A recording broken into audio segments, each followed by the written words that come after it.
shattered. That's how Lysa TerKeurst describes her life when she discovered her husband's infidelity. And then 4 years of hellish heartbreak followed. Since then, Lysa has created a life that's beautiful again. How? By forgiving what she can't forget. Lysa TerKeurst is the president of Proverbs 31 Ministries and a prolific author, including 3 New York Times bestsellers. Her latest work delves deeply into the topic of forgiveness.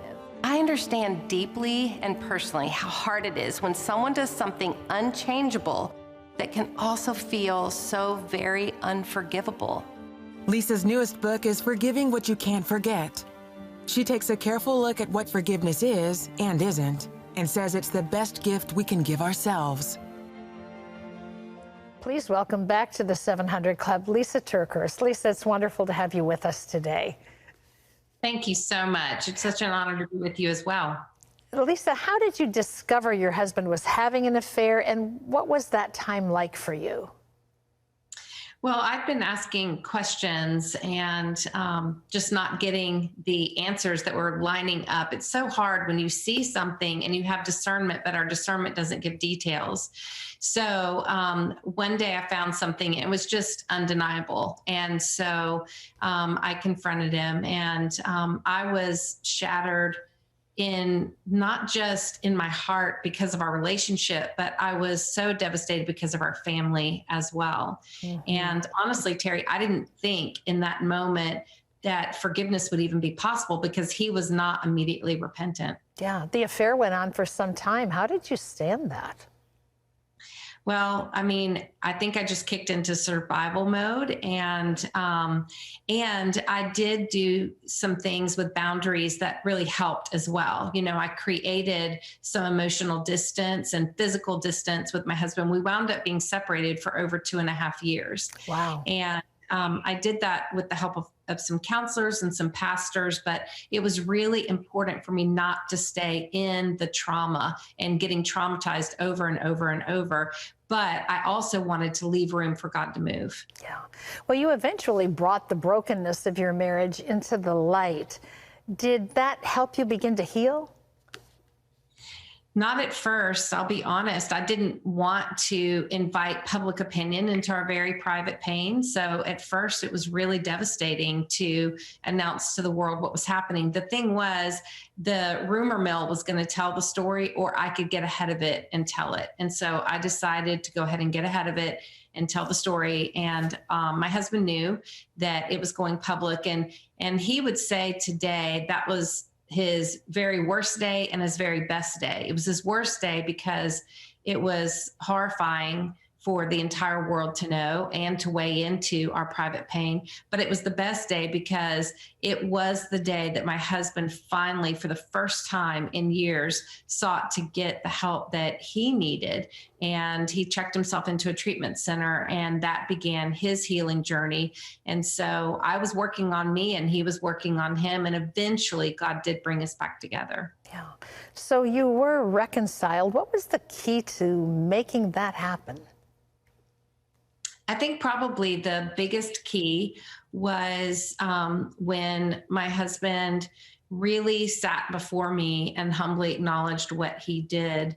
But, you know, Terry, I think even before that moment happened, because some people can wait their entire lifetime and never have that moment. Mm-hmm. So my counselor really challenged me. If I wanted to heal, then I needed to start working on forgiveness. And I thought, you're crazy, because it's impossible to forgive when the other person hasn't said they're sorry or hasn't fully acknowledged what they did. But my counselor helped me see that forgiveness is the stand that I can take to sever the source of suffering. Because if I always wait for the other person to make choices, they may or may not ever say they're sorry or own what they did.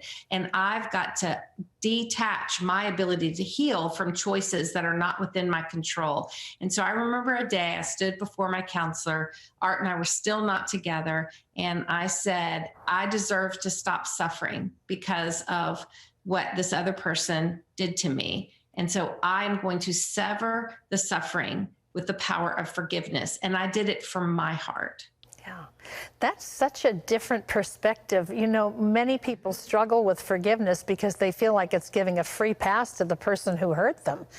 But really, forgiveness is a gift of God that we can choose to activate so that we can separate and begin to heal, right?